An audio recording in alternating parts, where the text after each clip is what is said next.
কৃষ্ণ কৃষ্ণ হরি রাম জয় কৃষ্ণ চিন্তা করি রাম অন্তরত গীতা যার ও করয় মন হার্দিক পণ্ডিত উজান যা প্রক্রিয়া বান আৰু জ্ঞানী ধনী যোগী শিশু অৱশ্যে যিটো সদায় হৃদয়ৰ গীতা ধৰ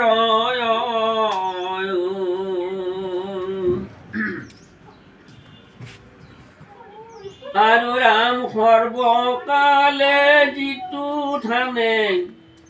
ও গীতা পাঠ হয় প্ৰয়াগাদি হবে তীৰ্থ ও সেই থানে ৰয় আৰু যোগী ঋষি দেৱগণে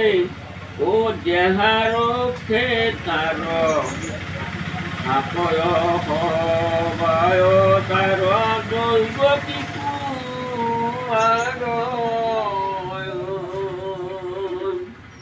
যে ঋষিবিলাকে ঈশ্বৰক ভগৱানা কৰি কৰি কৰি কৰি থাকি থাকি তাৰমানে লাষ্টত গীতা তেওঁলোকে ৰাখি দিয়ে দেহ ৰক্ষাৰ কাৰণে গীতা ৰাখে গীতাই তাৰমানে উদ্ধাৰ কৰিব পাৰে গীতাখন হৈছে ঈশ্বৰৰ বাণী তেওঁলোকে তাৰে এটা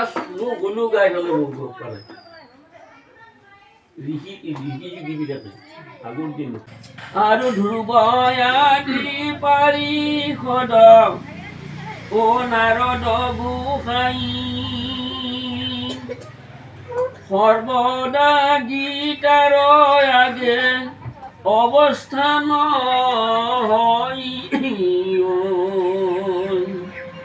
আৰু পঢ়ে কোনে কিবা অৰ্থ কৰয় গীতাৰ অৱস্থান কৰে কৃষ্ণ মোহিত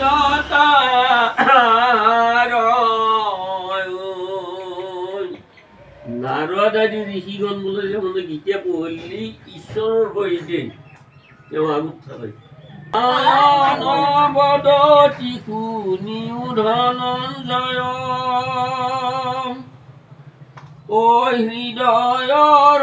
ধন গীতা জানিবা নিশ্চয় হৃদয়ৰ ধন কোনে গীতা বুলি কৈছে গীতা মানে কি স্বয়ং ঈশ্বৰ হৃদয়ৰ ধন হ'ল ঈশ্বৰ গতিকে ঈশ্বৰ নহ'লে আমি চলিব পাৰিম নেকি নৰো কোনেও নৰয় আৰু গীতা মাত্ৰ সৰ্বোত্তম ও জ্ঞানৰ আধাৰ ত্ৰিলোক পালো মই ও আশ্ৰয় গীতাৰ আৰু ৰাম গীতাকে পৰম পদ ও গীতোত্তম স্থান গীতাৰ পৰম বিদ্যা ও ব্ৰহ্মৰূপী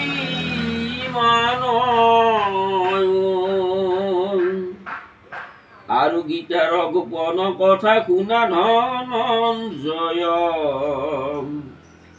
যাহাৰ কীৰ্তনে সৰ্ব পাপমুক্ত হয় ৰাম গংগা গীতা ও সাবিত্ৰী গীতা সত্য অৰ্ধমাত্ৰ সীতা উভৱ অগ্নিপতি ব্ৰতা আৰু নন্দ বেদত্ৰী ব্ৰহ্ম বিদ্যা সন্ধ্যাত্ৰয় সৰ্বকালে কৰি আছে গীতাতে আশ্ৰয় আৰু ৰামূল মাজে নাম ও আশ্ৰয় যতে কম শুদ্ধ মনে স্মৰণ জি ও কৰায় প্ৰত্যেক আৰু ৰাম জ্ঞান সিদ্ধি লাভ পাৱে ও পৰম পদক প্ৰকৃতি স্বৰূপ বুলি ও জানিবা গীতা কয় আৰু সমস্ত অক্ষমে গীতা অৰ্ধপাঠ কৰে ভূদানৰ ফল সিটো তথাপিও ধৰে তিনি ভাগ পাঠে সেহি ও যুগ ফল পাই গংগা স্নান ফলে ফল লভে ও পাতে ভাগ ছয় তিনি ভাগৰ এক ভাগ যদিও পঢ়ে তথাপিতো গংগাত স্নান কৰিলে যিখিনি পুণ্য পায় এই তিনি ভাগৰ এক ভাগ যেতিয়া পঢ়িও আৰু আধ্যা দুই গীতা যদি নিতে পাঠ কৰে ইন্দ্ৰলোকে বাস কৰে সেই সাধু নৰে আৰু ৰাম নিতে কয় আধ্যা পাঠ ও কৰে ভক্তি ভাবে সংসাৰত ৰিয়া সুখে ও ৰুদ্ৰলোকে থাকে আৰু অৰ্ধ বা অৰ্ধাৰ্ধ আধ্যা পাঠক গীতাক ও সত মন্নতৰা বাস কৰে সূৰ্য লোক আৰু যদি শ্লোক পাঠ কৰে 10 5 7 4 3 1 অধ্যায় যদি পাঠ মাত্ৰ আৰু চন্দ্ৰলোক বাস হয় অযুত বছৰ সংসাৰৰ দুখক নাপাৱে সিটো নৰ 4 3 1 অধ্যায় যদি পঢ়ে এই চন্দ্ৰলোকত থাকিব দিছে অযুত বছৰ তেওঁ তাতে থাকিব ৰাম কোনো অধ্যায়ৰ 4 ভাগৰ ভাগ পাঠ কৰি কৰে যদি ও জীবন কতে আৰু সৰ্বপাপ মুক্তি পায় সেই সদাচাৰ ৰাখি ৰাখি পাপ হব ধ্বংস হয় তাৰ এৰা মৃত্যু কালে গীতা সংগে ও থাকয় যাহাৰ বৈকুণ্ঠে কৃষ্ণৰ সংগে ও কৰে বিহাৰ এইটো কৈছে যে স্মৰে কিবা পাঠ কৰে মৰণ কালত মৰণ কালত তেওঁ যদি কোনোবা পঢ়াও নাই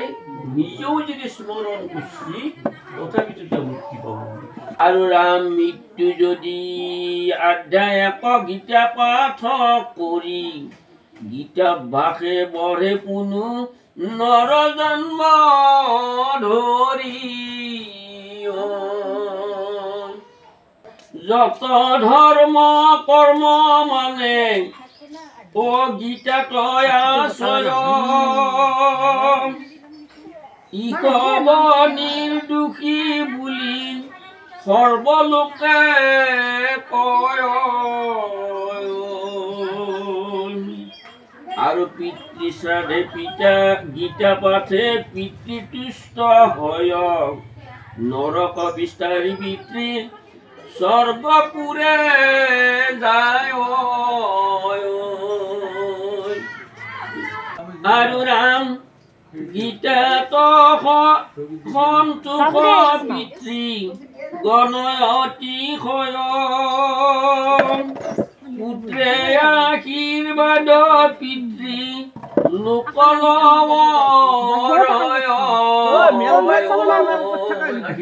আৰু গীতা দান কৰে ধেনু পুষ্য সমন্বিতে গীতাৰ ফল ভয় সিটো জানিবানি চিতে ৰাম স্বৰ্ণ সংগে গীতা দান ও কৰিলে বিপ্ৰক পুনৰ জন্ম নুহে তাৰ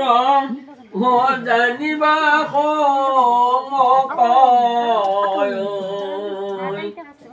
ৰাম যিটো জনে দান কৰে গীতা শত ব্ৰহ্মলোক পাই জন্ম নুহে ধৰা ধাম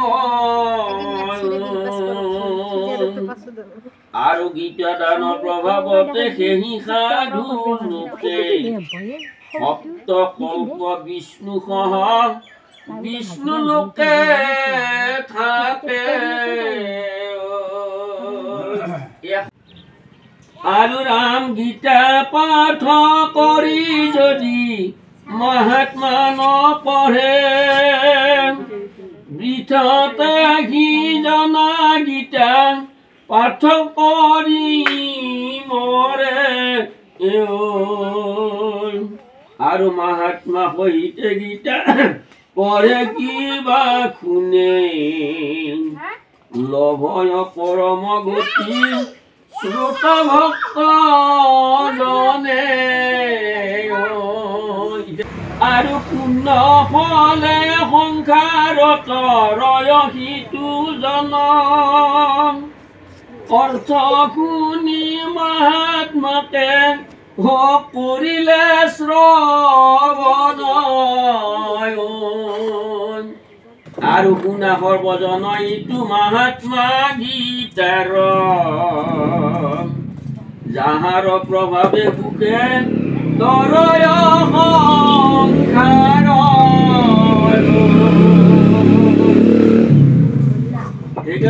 শুনা সৰ্বজন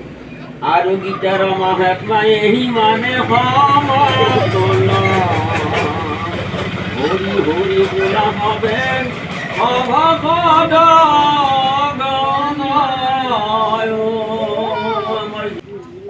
হৰি হৰি বোলা হবে সভাসদ এই শেষ আধ্যায় শেষ মানে জীৱন শেষ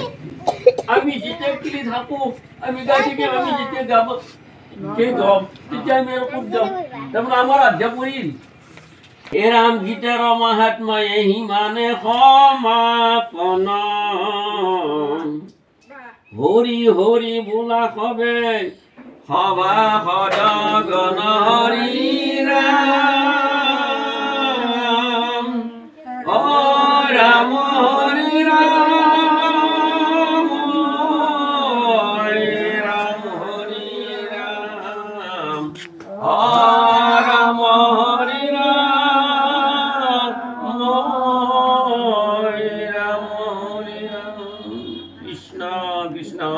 হরে আওরা ওয় পরারবিনা খনত জুড়াবেনা গায় মন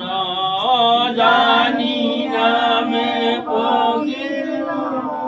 আর